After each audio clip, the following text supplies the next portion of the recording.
Welcome to another episode of AnecDotes. And this one is going about a topic that we have talked about before. It is about, well, we touched upon it. We didn't talk about it, we touched upon it. It's about building a team and the recipe of success and team shuffles and how those are approached. And I don't know how to start this one because there's a couple of, you can choose, okay? We can start at what happens after TIs. Okay. We can start at what is a recipe for a successful team. Okay. Or we can start at anything else you think is a better place to start at. Oh wow, that's tough. Let's start. We can start post TI. Post TI, because that is the place. There's a time where most shuffles happen. But I think accurately we would need to play some house music, and I would actually have to dance because that's what post TI is. Nothing is set in stone. Okay. Everybody talks to everybody.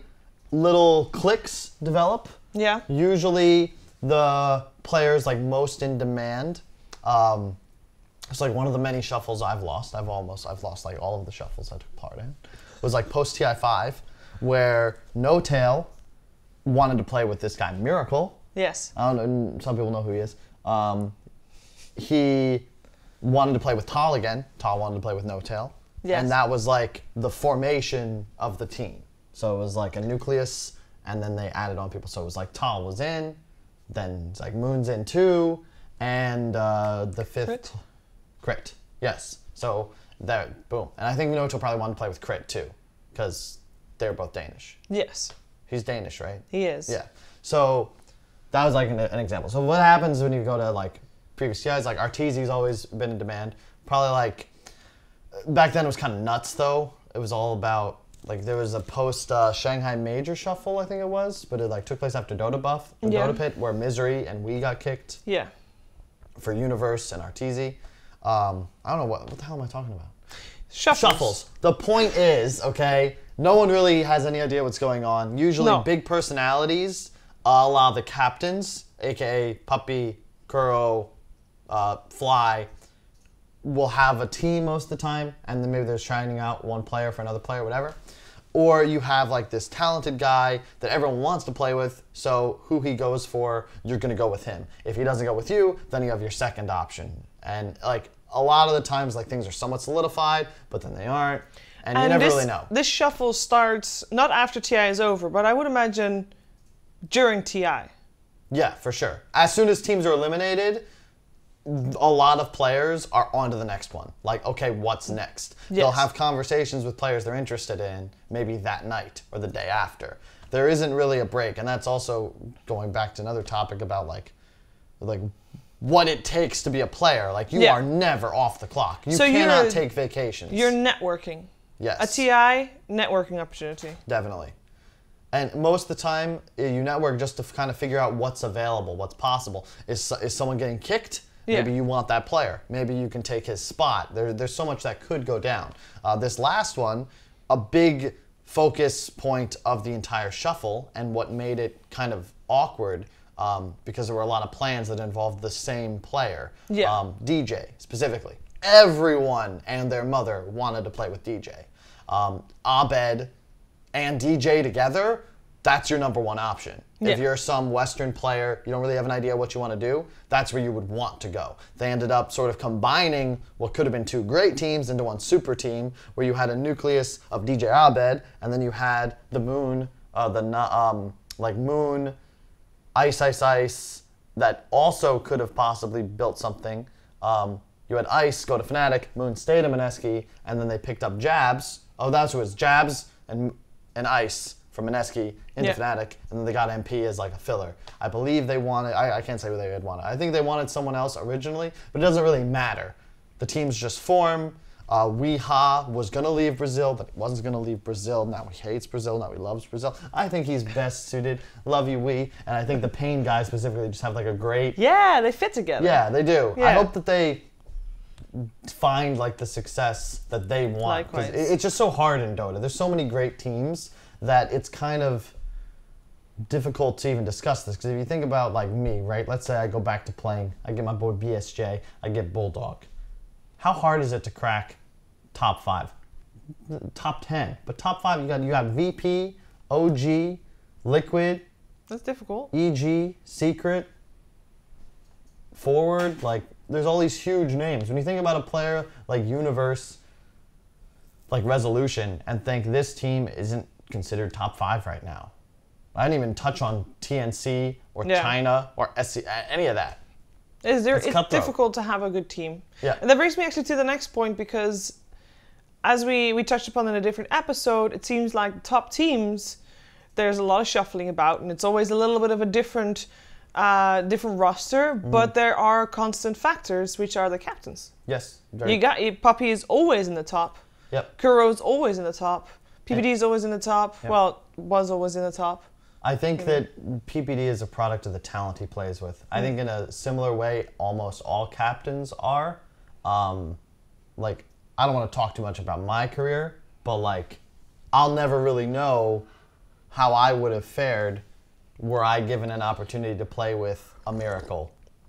Sure, but an Arteezy. That just means that they are good at finding the talent. Exactly. Especially, is it the players or the captain? Like, is it the captain that makes that player great as well? Could be an option, and I could just be garbage.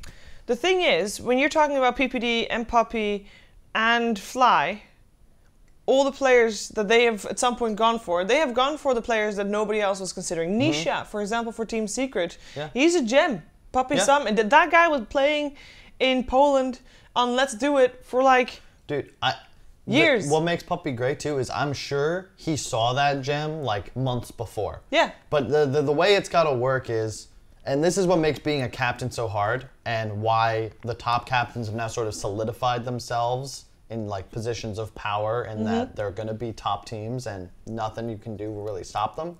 Because the team you have, the team you play for right now will win TI. But at the same time, you also need to be evaluating, can these players win TI? So this is the team, but you got to separate it. You got to still believe that they can do it. But it is. Yeah. So I think Nisha and Zai were like 1-to-1 upgrades on the players he had previously. And they fit his style more. To your point about like how there's always shuffling, I think it was worse before, whereas now teams have sort of realized who matters as far as level talent of players, and it's easier to work with the great players than to ditch them for some minor disagreement for a good player that you're going to bank on making great, which I've tried many times and never succeeded. That could be me, could be the players. Well, I think there's very few great players, and those that have them aren't going to let go. Sure, but at the same time, that's the only way that, for example, Miracle and Samil came into the scene, for Anna, for Thompson to break through. Yeah. Because one of those captains gave them a shot and decided, you know what, I'll have a couple of good players and one player that I think can be great. Yeah, that's true. If it works, it works. The question is that player great, or is it like the setting he comes into? Everybody has to work around it. Mind Control was also new. Yes. GH was new. Yes. Right? So I think you have a combination. It's kind of funny because it's similar to the way like the NFL works, in that you need a couple unsung heroes or a rookie quarterback or something like that to make things happen, because you aren't going to get that talent in the NFL, as an example, without paying a premium unless you get lucky. The same way, you can't steal a Miracle now, but you could find a Miracle that's unknown. Yes. And that's why people try out those potentially undiscovered superstars. There's still at least 2 more out there right now floating around in the ether. It's going to be way more than 2 too. Probably. Because there's at least a couple that are having, like, are a Miracle-like person that don't have time to become a pro. Yeah. There's someone out there that is super good at the game, but he can only play 2 hours a week. How about Anna? He just shows up for TI, wins it. it. I'm out. Had fun. I mean, I don't blame him for that either. It's like, that's the goal, right? Winning TI. And once you get that, sure, getting 2 TIs is a noble goal, but at the same time, the struggle that it takes, I mean, you can do without. Yeah, that's true. And, you know, it's just such a hard game now, really thinking about it. And I blame those set patriarchs of the Dota scene. Like what? The Puppies. Why do you blame them for it being a hard game? Because they they're so get good? these great players. Crow's got Mind Control, GH, Miracle. Like, why? He's never gonna. And Matumba Man, can't forget you. Finnish superstar on the cover of some magazines out there. Like, There're not going to be as many shuffles as it was in the past. You'd have Sure, like because they all found the ones. teams. Unless Mind Control says, you know what, it's been fun. I'm going to play Artifact now. One TI already. Always a possibility. Want to win the Artifact TI. Yeah. Hey, at the end of the day, this is what makes Dota, in my eyes, the best and also the purest esport. Is for whatever its faults, okay? How the tournament system is, how the games are, where they are, qualifiers, tournament format, blah, blah, blah.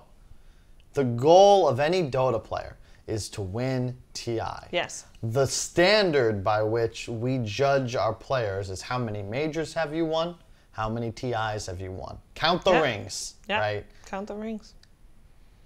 It's not about salary.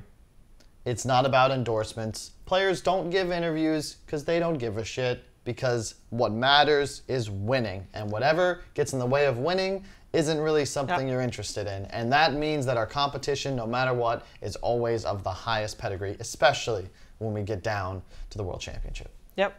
And that is also why when you're talking, we talked about after parties earlier, but if you're seeing a lot of players at an after party, you know something's up. When a whole team doesn't show, you're like, okay, you know, fair enough, they did something else, and it's normally not that hard to find something else as a team that is fun to do as well. But when there's a couple players from a team here and there, especially at TI, you're like, well, something's brooding. I saw Puppy and Zai talking over there. What's happening over there? Yeah. It is kind of like a telltale. I think that is... I actually underestimated how big of a part networking is for Dota 2 pro players, especially when you're a pro player that is not a miracle, because most players are not miracles, but you still need to be on the radar of the captains. Yeah. Somehow you can obviously do that by climbing leaderboards, but it's not that easy to do, and it's just all about putting yourself out there still. And it's weird because, you know, computer games, not very social and all that,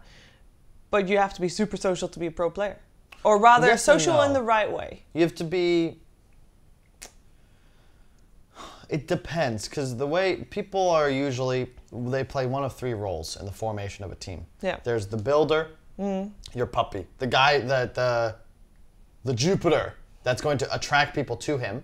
Yeah. You have the connectors, which are more your meteorites flying through the solar system. Maybe they find a friendly, like, stone to place on top of them, and they cruise around looking for the best landing spot.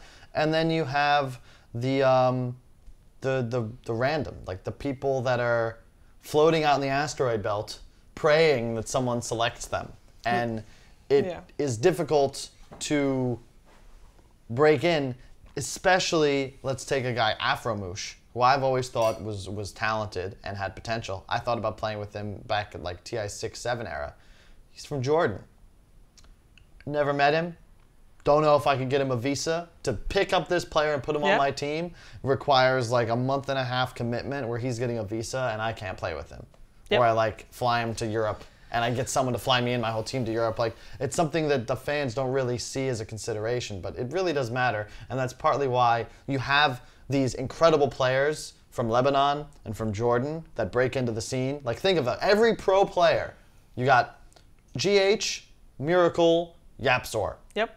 They're all incredible. Why aren't more players coming out of this region, right? If they're like the tippity top, it's because in order to make it onto a team, you've got to have so much raw talent that you need to already stand out. You need to be exceptional. You need to stand out, be above the people that stand out, because otherwise the difficulties of playing together will prevent you from choosing this person over an option that looks just as good, but with a far easier setup time. Yeah, no, that's definitely true. I think shuffles are tricky, and there's a lot of things that people don't normally consider, like that. Yeah. Like geolocation actually makes a difference. It really makes a huge difference. And culture too, you know.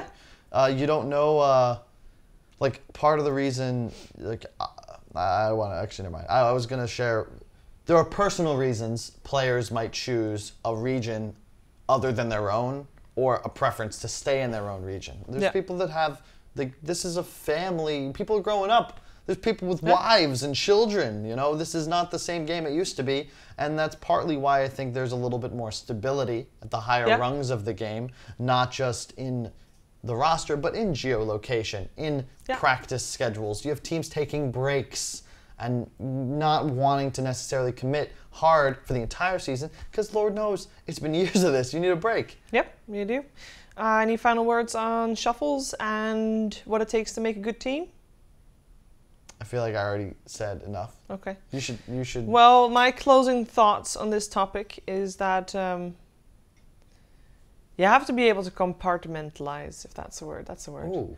Because you have to, as you said, not just as a captain, but just as a player, you have to believe and give it your all with the team that you're at can win TI, and together you're gonna make it. You have to put in the effort to grow together and get better together and basically focus on you as a team, because it's a team that's successful, not as you as an individual player.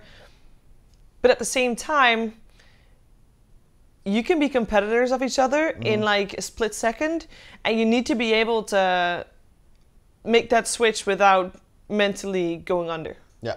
Okay, and to add on to that, the word I would use is doublethink.